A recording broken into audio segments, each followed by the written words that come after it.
오늘도 계속해서 사도행전 강해 이어나가도록 하겠습니다. 베드로의 설교는요, 여러분 성령 충만한 설교였고요, 성령에 붙잡힌 설교였습니다. 더 정확히 말하면 성령이 베드로의 입을 통해서 선포하고 있는 거였습니다. 그 파워풀한 베드로의 메시지에 듣고 있던 사람들의 심령이 움직이기 시작했습니다. 잠들어 있던 영혼들이 깨기 시작했고요, 얼어있던 심령들이 녹아내리기 시작했어요. 사람들 마음에 불이 붙었습니다. 여러분, 살펴보았죠. 베드로 설교의 핵심 포인트, 첫 번째 포인트가 뭐였습니까? 이 성령의 강림 사건은 우연하게 갑자기 일어난 것이 아니다. 800년 전 요엘 선지자를 통해서 예언했던 그 예언의 성취가 바로 오늘 이 사건이고, 너희들은 지금 그 사건을 목격하고 있는 증인들이다. 두 번째 포인트는 뭐였습니까? 이 성령 사건은 예수 사건이다. 성령은 예수의 영이다. 성령 사건은 예수의 삶과 예수의 십자가와 예수의 부활, 그리고 이어지는 구속사의 사건으로 오늘 성령이 우리에게 임한 것이다. 성령은 그리스도를 깨닫게 하고, 성령은 그리스도를 높이게 하고, 성령은 그리스도를 믿게 하고, 성령은 그리스도를 선포하게 합니다. 성령은 반드시 우리를 예수님께로 인도하는 영입니다. 여러분, 그 베드로 설교의 마지막 결론은 어떻게 났습니까? 충격적으로 결론이 났습니다. 그럼 그 예수를 누가 십자가에 못 박았냐는 겁니다. 그 예수를 누가 십자가에 못 박았습니까? 우리가 예수를 십자가에 못 박았다는 것입니다. 여러분이 예수를 십자가에 못 박았고, 제가 예수를 십자가에 못 박았다는 거예요.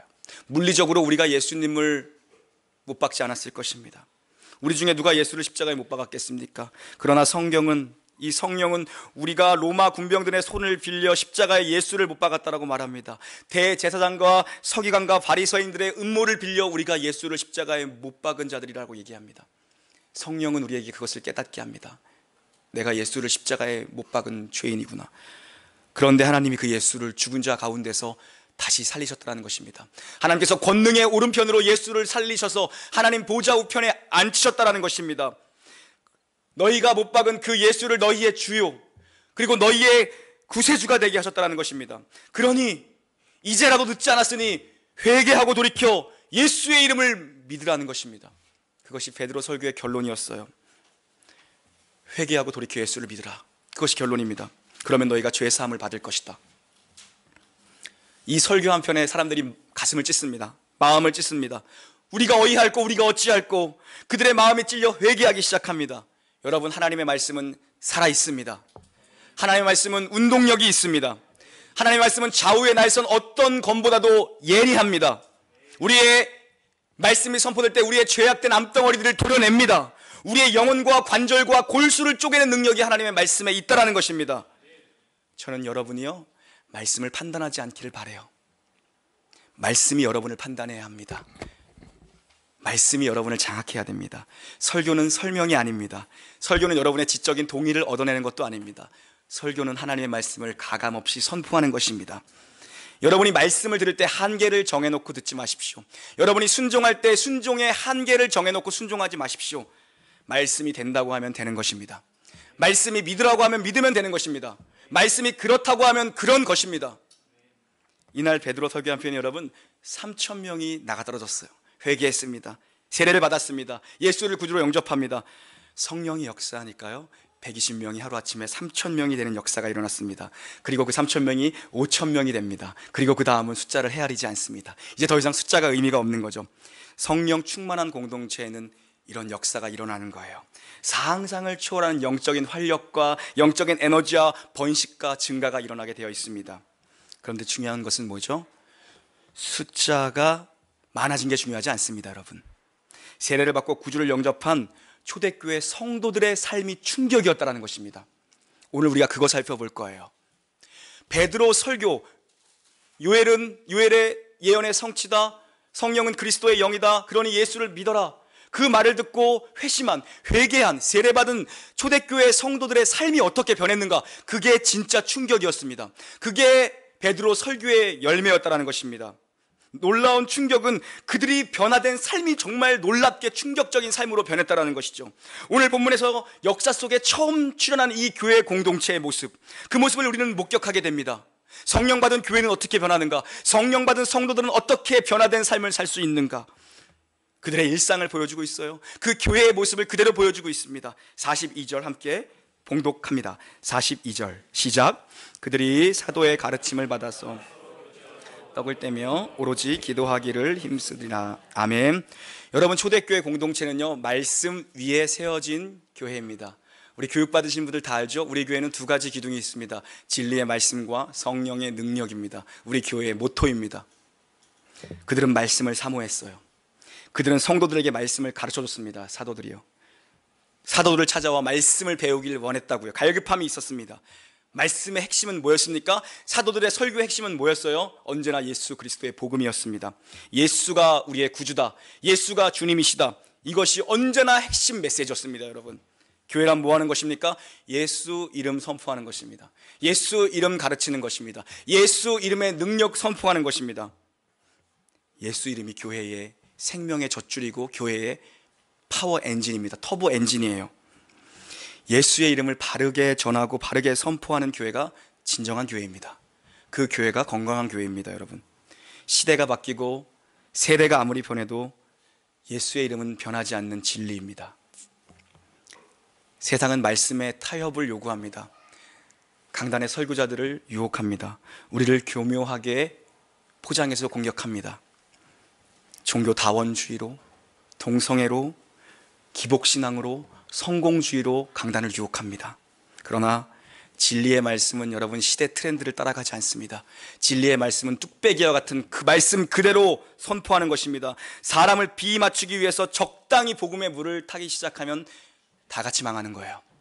독일 교회가 그렇게 망했습니다. 독일의 자유주의 신학이 그렇게 들어왔어요. 엘리트들, 지성인들, 젊은이들을 잡는다라는 명목 하에 그들은 이성적이고 합리적으로 성경을 믿기 시작했고, 그런 부분만 찾아서 설교하기 시작했습니다. 다 떠나갔습니다. 교회가 문을 닫았습니다. 여러분, 교회가 영적인 기준을 낮추면 다 같이 망하는 거예요. 교회 문턱은 여러분 아주 평지처럼 낮아져야 됩니다. 하지만 교회의 영적인 수준은 높아져야 됩니다. 여러분, 기준을 높게 잡으십시오. 사람들의 요구를 맞추는 것이 교회가 아닙니다. 여러분, 복음을 타협하고 말씀을 말씀대로 선포하지 않으면 교회는 무너집니다. 복음은 변하지 않습니다. 다수가 정답이 아니에요. 모두가 가는 넓은 길이 정답이 아닙니다. 주님 가신 길은 좁은 길이고 십자가의 길입니다. 그러나 그 좁은 길의 끝은 가장 넓은 영광의 날이 우리를 기다리고 있다는 거죠. 정답이 정답인 겁니다. 다수가 간다고 정답이 아니라 정답이 정답인 거예요. 끝까지 변하지 않는 진리가 정답인 것입니다. 잠깐 옳은 게 옳은 게 아니고 항상 옳은 게, 변하지 않고 옳은 게 옳은 것입니다. 그것은 무엇입니까? 하나님의 말씀, 그것이 기준이고 예수 그리스도, 그분이 정답이라는 것입니다. 세상 풍조를 따르지 말고 하나님 말씀 따라가다 보면 그 길 끝에 영광의 부흥이 기다리고 있고 그 길 끝에 여러분의 살 길이 기다리고 있다는 것입니다. 초대교회 성도들이요, 사도들이 전하는 말씀의 가르침을 따라갔어요. 말씀이 인도하는 대로 따라갔더라고요. 성령은 언제나 우리를 말씀으로 인도합니다. 여러분, 성령은 우리를 다른 곳으로 인도하지 않습니다. 우리를 말씀으로 인도합니다. 말씀으로 연결시킵니다. 말씀으로 깨닫게 하고 말씀으로 우리의 삶을 적용해줘요. 초대교회 성도들이요, 말씀에 사로잡힌 거예요. 교회는 언제나 말씀이 먼저입니다. 그 다음 교제가 옵니다. 그래서 오늘 예배드리고 교제하러 가는 겁니다. 성령은요, 말씀을 통해 하나님과 우리의 관계를 세워줍니다. 그리고 성령은 교제를 통해 성도 간의 인간관계를 이어줍니다. 교회가 성령 충만하면요, 일이 없어도 자꾸 모이고 싶어지고 계속 교회 오고 싶어요. 그냥 예배 그냥 무조건 다 나오고 싶어져요. 어제도 우리 교역자들이 8시가 다 돼서 퇴근했어요. 저는 웬만하면은 우리 교역자들은 좀 토요일 날은 일찍 집에 들어가 보내려고 해요. 영적, 육적으로 최고의 컨디션으로 주일 강단을 맞아야 되니까. 어제도 8시가 넘게 늦게 들어갔어요. 왜 이렇게 늦게 들어가지 우리? 그러니까 우리 이범석 전도사님이 제게 이렇게 얘기했어요. 목사님 기도가 응답돼서 그렇습니다. 그러는 거예요. 뭔 소리야? 그러니까 목사님이 6개월 전에 분명히 이렇게 얘기하셨어요. 야, 어떻게 토요일인데 어떻게 교회에 사람 하나 안 보이고 맨날 우리들이 청소하고 있냐? 기도해야겠다. 목사님이 회의 때 그러셨잖아요. 그래서 이제 아침부터 성도들이 막 들끓고 전도하러 모이고 청소하러 모이고 주일 준비하러 모이고, 목사님이 그렇게 기도했으니까 이렇게 된 거 아니에요? 네. 아침부터 사람들이 교회에 벅적지근하기 시작했다고요. 제가 그 말 듣고 집에 가면서 생각을 해봤어요. 여러분, 지난 1년 동안 우리 친척들 얼굴 본 게 맞나? 심지어 가까이 사는 우리 어머니 얼굴 본 게 맞나? 여러분 얼굴 본 게 맞나? 제가 계산을 해보니까는 바로 옆에 사는 어머니 본 것보다 여러분 얼굴을 훨씬 자주 본다고요. 무슨 말이겠어요? 우리가 부모 자식보다도 더 자주 만나는 사이예요. 영적인 가족이라는 얘기죠. 공동체라는 것은요. 여러분, 신앙은 결코 개인적일 수 없습니다. 신앙은 공동체적이어야 합니다. 우리는 하나님께 속한 자이면서 동시에 교회에 속한 자가 되어야 합니다. 46절 한번 봉독해 볼까요? 46절입니다. 시작. 날마다 마음을 같이하여 성전에 모이기를 힘쓰고 집에서 떡을 떼며 순전한 마음으로 음식을 먹고. 아멘. 우리 교회 날마다 모입니다. 새벽마다 모이고, 토요일에도 모이고, 주일에도 모이고, 월요일에 또 전도하러 모이고, 화요일에 또 전도하고 교육받으러 아침 저녁으로 모이고, 수요일에 또 예배하러 모이고, 목요일에 이제 엄마 기도회로 모이고, 금요일에 또 기도하러 모이고, 계속 모이는 거죠. 계속. 왜 날마다 모입니까? 한가해서 모여요? 할 일이 없어서 모입니까? 아니요.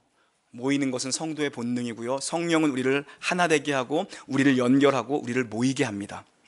성령이 역사하면 보이고 싶어지고 보고 싶어지고 교회에 나오고 싶어지고 예배 드리고 싶어집니다. 여러분, 말씀을 붙잡고 싶고요. 저도 설교 준비하는 게 힘들어도 주일이 기다려지고 여러분이 막 보고 싶을 때가 있어요. 하나님께서 주신 이 말씀을 여러분과 함께 교제하며 나누고 싶은 그 은혜가 막 부어진다고요. 그런데 이거를 싫어하는 사람이, 싫어하는 녀석이 있죠. 사단 마귀가 이걸 너무 싫어해요. 그래서 히브리 기자는 이렇게 얘기합니다. 마지막 때가 되면 모이기를 패하게 하는 자들이 일어날 것이다. 마지막 때가 되면 교회가 점점 모이기 힘들어질 것입니다. 여러분, 각종의 영들이 여러분을 유혹해서 모이기 힘들게 여러분의 환경을, 여러분의 마음을 빼앗아 갈 것입니다. 알고 이겨야 됩니다. 여러분, 은혜가 떠나면요 자꾸 뭔가를 없애려고 해요. 예배도 없애고, 모임도 없애고, 수요 예배도 없애고, 모두 없애고. 다 없애면, 예배가 없어지면 교회에 뭐가 남습니까? 여러분, 은혜가 떠나면 없애기 시작합니다. 그런데 우리는 계속 뭔가 만들어지죠. 계속 뭔가 만들고 생긴다고요. 그래서 여러분은 저를 위해서 더 기도해 주셔야 돼요. 제가 체력적으로 이거 감당해낼 수 있게 여러분 저를 위해서 더 기도하셔야 됩니다. 여러분, 요즘에는 소속 교회도 없이, 점점 뭐가 없어지니까, 교회가 뭐가 없어지니까 소속 교회도 없이 교회에 다니려고 하는 사람들이 점점 늘어나고 있어요. 자기들은 그것을 합리화해서 책도 냈습니다. 가난한 성도들이래요. 거꾸로 하면 안 나가. 예수는 믿는데 하나님은 인정하는데 교회는 안 나가겠다. 책도 많이 나왔어요. 교회 나가도 등록 안 하겠다요. 그냥 큰 교회 가서 예배드리고 기둥 뒤에 숨어 있다가 소속이 없게 살겠다라는 것입니다. 영적인 난민들이에요. 여러분, 영적인 난민들입니다. 이 지역에 이 사람들 넘쳐나요. 걱정이에요. 걱정. 난민은 무국적자입니다. 무국적자. 국가의 보호 밖에 있는 사람들이에요. 난민으로 태어나서 난민으로 그냥 죽는 얼마나 슬픈 사람들이 많습니까? 그런데 영적으로도 그런 사람들이 넘쳐난다. 가슴 아픈 일입니다. 여러분, 이거요. 아무 소속 없는 게 자유라고 생각해요. 물고기는 물을 떠나서 살 수 없습니다. 물을 떠나면 물고기는 곧 죽게 돼요. 파닥거리다가. 이런 말씀 좀 그렇지만 이혼하시는 분들을 보십시오. 오늘 싸우고 내일 당장 이혼하는 경우가 있습니까? 그렇지 않죠. 조금 떨어져 있는 기간, 조정 기간이라도 하고 약간 별거의 시간을 갖죠. 별거 기간 동안 감정 잘 다스려서 다시 하나 되라는 것이 그 별거의 제1 목적이잖아요. 그런데 그것을 자유로 느끼고 그 시간이 길어질수록 이혼할 확률이 커지죠. 일시적으로 편하지만 그게 굳어지면 나중에 뭐가 돼요? 큰일 되잖아요. 신앙생활도 여러분 이렇게 하면 안 된다는 것입니다. 진짜 신앙생활은 열심히 모이기에 힘쓰는 게 진짜 신앙생활이에요. 여러분, 저는 이곳에 계신 분들 중에 이거 신도시에 오셔서 이렇게 영적인 난민처럼 자꾸 떠도시는 분들 있는데 그렇게 하지 마십시오. 여러분, 이제 여러분 국적을 두시고 모이기에 힘쓰십시오. 그게 여러분이 사는 길입니다. 물고기는 물을 떠나서 살 수 없는 것입니다. 성도의 교제는 세상 모임과 다릅니다. 같은 말씀의 은혜를 받았다라는, 같은 말씀의 은혜라는 그 베이스에서 출발하는 것입니다. 공통 분모가 있어요. 10년 된 친구와도 부모 자식과도 나누지 못하는 이야기를 이 같은 말씀의 은혜를 나누는 사람들은 나눌 수 있어야 되는 영적인 교통이 있는 곳이 바로 교회입니다. 그리고 성령 받은 공동체, 말씀으로 출발해서 교제 나누고 밥 먹고 끝나지 않아요. 반드시 모임은 기도로 끝나야 됩니다. 하나님은 기도하는 공동체 옆에 서 계십니다. 기도하는 사람 옆에 서 계십니다. 기도하는 가정교회 옆에 서 계십니다. 교회 탄생의 뿌리 자체가 기도였어요. 모여서 기도하면서 마음같이 해서 합심해서 기도할 때 성령이 거기에 임했고 교회가 태동된 것입니다. 여러분, 교회의 출발은 기도예요. 기도. 성도에게 있어서 기도는 생명줄입니다. 여러분, 사람들끼리 모이면 연약해요. 가까이 갈수록 그 사람의 단점이 많이 보여요. 사실요. 그렇기 때문에 기도해야 됩니다. 가까이 갈수록 오해할 수 있고 다를 수 있어요. 그러나 기도로 결론을 내면 끊어지지 않아요. 말씀으로 시작해서 깊은 교제 가운데 언제나 결론은 그 사람을 위해서 기도로. 저는 특별히 우리 가정교회 공동체가 그런 끈끈한 기도의 끈으로 묶어주기를 주님의 이름으로 축원합니다. 초대교회 그냥 기도한 게 아니고요, 오로지 기도하기를 힘썼다라고 기록합니다. 그냥 아니고 오로지, 이 말이 중요해요. 의미가 끝까지 기도했다라는 것입니다. 끝까지요. 포기하지 않고 막혀있는 영적인 혈이 뚫릴 때까지, 막혀있는 영적인 담이 허물어질 때까지 기도했다라는 것입니다. 교회가 부흥하려 가면요, 반드시 여러분 어두움의 권세도 가만히 있지 않습니다. 교회가 부흥의 태동을 시작하면, 부흥의 심장, 부흥의 불쏘시개가 들어가서 이제 불이 붙기 시작하면 어두운 권세도 가만히 있지 않습니다. 온갖 불화살로 교회를 공격합니다. 그럴 때일수록 우리의 방법은 무엇입니까? 최고의 공격이 최선의 수비입니다. 여러분, 적극적으로 정면 돌파하는 거예요. 정면 돌파. 기도할 때 성령께서 우리의 보호막이 되어주시고, 기도할 때 어둠의 권세가 물러져 갑니다. 여러분 영적으로 이제 우리 놀라운 교회에서 새롭게 신앙생활 하시려고 하시는 분들, 그리고 이제 가정이 믿음으로 오직 나와 내 집은 여호와만을 섬기겠다 결단하신 분들, 다시 한번 믿음의 신앙으로 우리가 서보자 결단하시는 분들, 영적인 공격 반드시 옵니다. 여러분, 밀리지 마세요. 아무것도 아니에요. 성령이 지켜주시면 아무것도 아닙니다.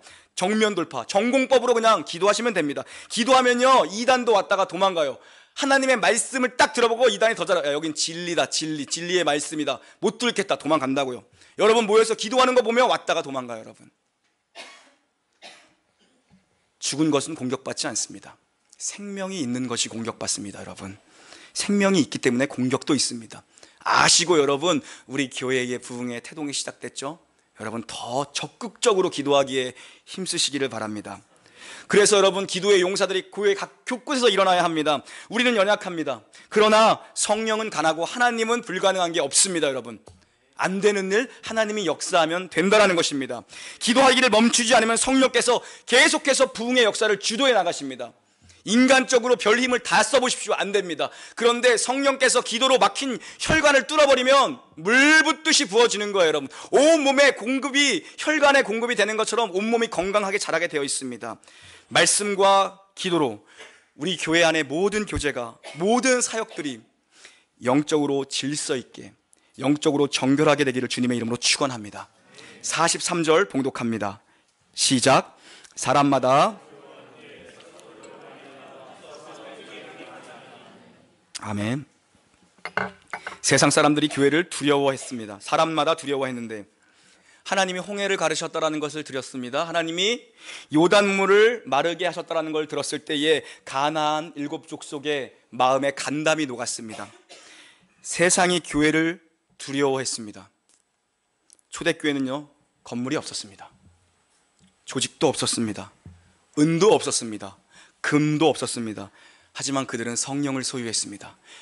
나사렛 예수 그리스도의 이름이 그들에게 있었습니다. 놀라운 기적과 능력이 그때 일어나는 거죠. 놀라운 기적과 역사는 은과 금에서 출발하지 않습니다. 나사렛 예수 그리스도의 이름으로부터 출발하는 것입니다. 현대교회의 슬픔은 무엇입니까? 남의 기적 이야기만 하고 있다는 것입니다. 모여서 남의 교회 이야기만 하고 있다는 것입니다. 성경 속의 기적이 끝났다고 얘기합니다. 저는 여러분 그렇게 믿지 않습니다. 저는 그렇게 성경을 보지 않습니다. 저는 그렇게 설교하지 않습니다.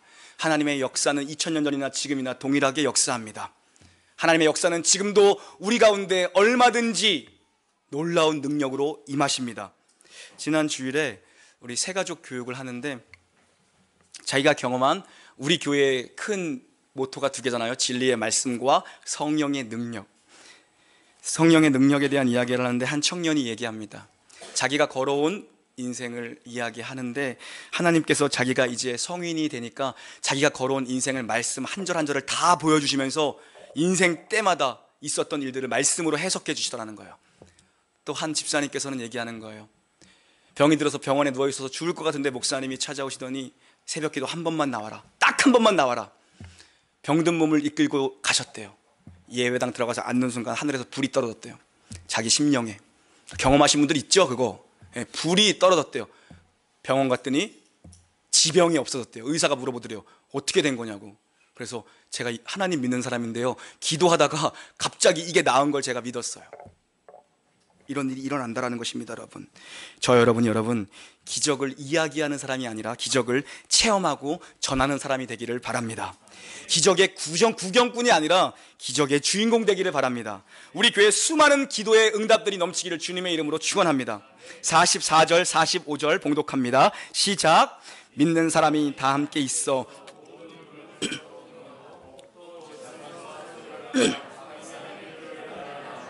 아멘. 예루살렘 교회는요, 하루아침에 폭발적인 성장을 이룹니다. 이중 성도들, 이 3,000명의 성도들 상당수가 예루살렘이 근거지가 아니고 흩어진 디아스포라 유대인들이었어요. 이 오순절을 지키기 위해서 15개국 이상에서 모여있는 사람들이었다고요. 이들이 모여서 지금 은혜 받아서 여기에 모여있기 위해서는 누군가가 집을 오픈해야 됐습니다. 마치 마가의 다락방처럼 누군가가 집을 오픈해야 됐어요. 지금 수많은 예루살렘의 거주민들이 자기 집을 오픈한 거예요. 같이 먹고 같이 자고 한 거예요. 여러분, 이게 진짜 가정교회죠. 이게 진정한 가정교회 모습입니다. 우리는 명절에 친척들이 오는 것도 사실 부담스러워하고 싫어하죠. 그런데 이들이요, 자기 집을 개방한 거예요. 다 함께 모여서 서로의 물건을 통용했다라고 얘기합니다. 어떻게 사람이 이럴 수 있습니까, 여러분? 성령이 임하니까 보이게 된 것입니다. 뭐가요? 그 사람의 니드가 보였어요. 필요가 보였다고요. 가정교회 모여서 함께 서로를 위해서 기도하다 보면은 저 영혼의 영적인 필요가 무엇인지, 실제적인 필요가 무엇인지 그게 보인다라는 것입니다. 인생을 보는 눈이 변했습니다. 특별히 이들이 무엇이 변했습니까? 물질관이 변했어요. 특별히 물질관이 변했습니다. 자기의 재산과 소유를 팔았습니다. 이것은 어떤 힘이나 어떤 권력이나 어떤 외부의 강압적인 강요에 의해서가 아니라 은혜에 의한 자발적인 나눔과 섬김이었습니다. 세상이 이 방식에 충격을 받은 거예요. 이게 무슨 일이냐 도대체? 물질관의 개혁이 일어났습니다. 여러분, 물질관의 개혁. 성령이 내게 임했다는 확실한 증거 중에 하나는 여러분의 지갑이 회개하는 것입니다. 어떤 침례교 목사님께서 이제 침례교는 물에 몸을 전부 다 완전히 담그잖아요. 침례를 주시는데 한 성도가 머뭇거리고 있는 거예요. 교육까지 다 받았는데 들어오시죠. 이 사람이 얘기했습니다. 주머니에 지갑을 넣고 와가지고요, 목사님이 말씀하셨어요. 성도님, 지갑도 침례를 받으셔야 합니다. 지갑도 회개하고 주님을 믿어야 됩니다. 감리교회 창시자 요한 웨슬레는 얘기했습니다. 호주머니가 회개하지 않은 그리스도인은 진정한 그리스도인이 아니다. 저는 지난 2년 동안 여러분에게 헌금에 관한 설교를 한 번도 하지 않았습니다. 헌금에 대해서 제가 강조하거나 언급한 적이 거의 없을 거예요, 여러분. 헌금 생활이 중요하지 않아서가 아닙니다, 여러분. 신앙생활에 있어서 헌금 생활만큼 중요한 것은 없습니다. 가장 중요합니다. 하셔야 됩니다. 제대로 하셔야 됩니다. 벨보이 팁 주시지 호텔방에 2달러, 3달러 두고 오는 것처럼 헌금 생활 하시면 안 됩니다. 헌금 생활은 정말 최선을 다해 최고의 것을 주님께 드리는 것입니다. 제가 근데 왜 여태까지 강조하지 않았는가? 앞으로도 특별히 헌금을 강조하고 싶은 마음은 없습니다. 헌금이 아니라 현금으로 받아들일 연약한 믿음을 소유한 자들이 아직 공동체에 있기 때문에 제가 하지 않은 거예요. 그러나 저는 성경 본문이 허락한다면 피할 이유가 없습니다. 피하지 않을 것입니다. 있는 그대로 스트롱하게 뚝배기처럼 원색적으로 여러분에게 설교할 것입니다. 왜냐하면 저는 여러분의 영혼을 맡은 자고 여러분을 바른 길로 인도해야 되기 때문입니다. 여러분, 헌금을 제대로 하셔야 됩니다. 그렇지만 저는 교회 재정이 어렵다고 헌금 설교하는 일은 없을 겁니다. 우리 교회는 재정이 어렵지 않습니다. 늘 넘칩니다. 이번에도 교회 차량을 구입하면서 제가 헌금 설교했나요? 앞으로도 교회를 건축하고 이제 교회도 확장해야 됩니다. 저는 그럴 때에 헌금 선교를 할 계획이 없습니다, 여러분. 하지만 하나님이 허락하시면 언제든지 할 겁니다. 왜냐하면 여러분을 옳은 길로 인도하기 위해서입니다. 그러나 부족한 돈을 모으기 위해서 여러분에게 헌금 설교를 하지 않을 것입니다. 필요한 돈을 모으기 위해서 헌금 설교를 하는 일은 없을 것입니다, 여러분. 왜냐하면 믿음이 연약한 자들은 그때 헌금을 현금으로 듣기 때문입니다. 저는 여러분들이 다 성숙한 그리스도인들 되시길 바랍니다. 여러분의 호주머니가 회개하기를 바랍니다. 헌금의 기본 정신은 감사입니다. 감사. 모든 것이 하나님께로부터 왔으며 모든 것이 하나님께로 돌아갈 것이다. 헌금은 자원함으로 드리는 것입니다. 그리고 헌금은 기쁨으로 드리는 것이고 헌금은 인색함으로 드리지 않습니다. 헌금은 억지로 드려서는 결코 안 됩니다. 제가 그래서 안 하는 거예요. 물질이 있는 곳에 여러분 마음이 있습니다. 우리는 물질과 하나님을 겸하여 섬길 수 없습니다. 물질이 하나님이 되던 하나님이 되시던 우리 놀라운 교회 성도들이 영혼이 잘됨 같이 물질도 잘 되기를 주님의 이름으로 축원합니다. 감사함으로 드려보십시오. 지금 막혀있는 것들이 안 되나 드려보십시오, 여러분. 안 되고 안 풀리는 것들 있죠? 감사함으로 해보세요, 여러분. 47절 함께 봉독합니다. 시작. 하나님을 찬미하며 또 온 백성에게 친송을 받으니 주께서 구원받는 사람을 날마다 더하게 하시니라. 아멘. 세상 사람들이 교회를 보는 눈이 달라졌습니다. 세상은 우리보다 더 높은 거룩의 기준으로 여러분을 보고 있어요. 웃긴 일이죠? 우리보다 우리를 더 높은 수준으로 우리를 보고 있습니다, 세상은요. 여러분, 초대교회 성도들이 그 지역에서 완전히 새로워진 모습에 사람들이 칭찬하기 시작합니다. 우리는 하나님 앞에 칭찬받아야 되고 하나님 앞에 기쁨이 돼야 되고 사람 앞에도 칭찬을 받아야 합니다, 여러분. 말이 달라졌어요. 얼굴이 달라진 거예요. 표정이 달라졌어요. 얼굴이 회개해야 합니다. 지갑도 회개하고 얼굴도 회개해야 돼요. 얼굴을 보면 예수님보다 더 큰 십자가 진 사람들이 있어요.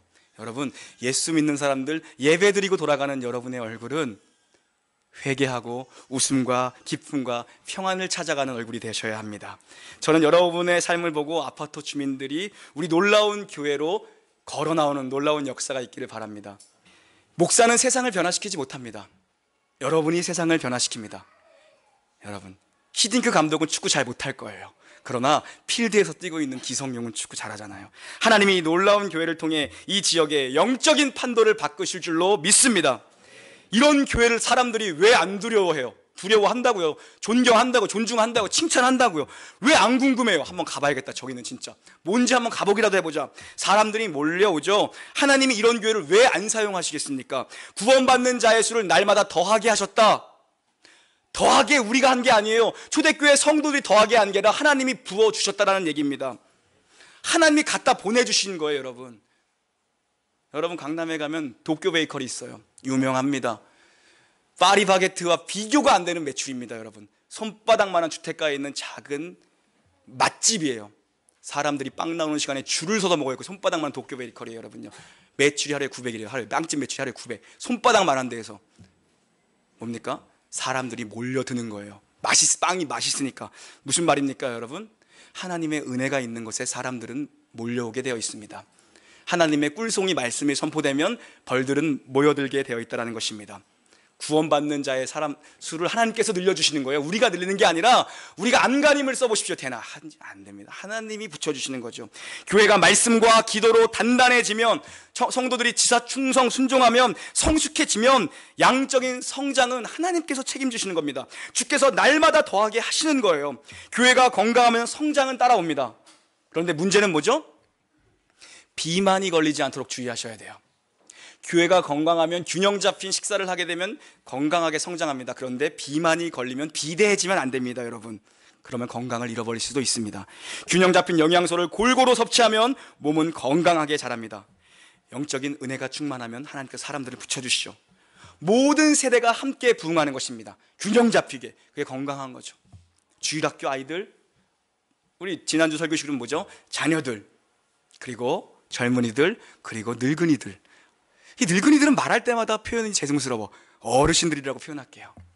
균형 잡히게 우리 교회 주일학교도 부흥하고 젊은이들도 많아지고 연세 있으신 분들도 모여들기 시작하고.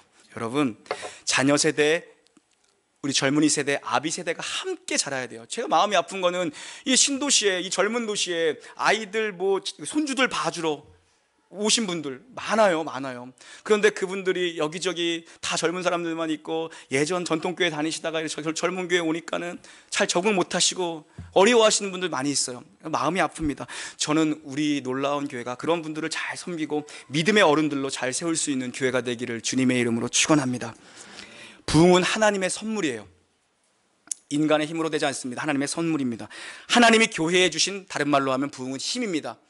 힘은 잘 써야 됩니다.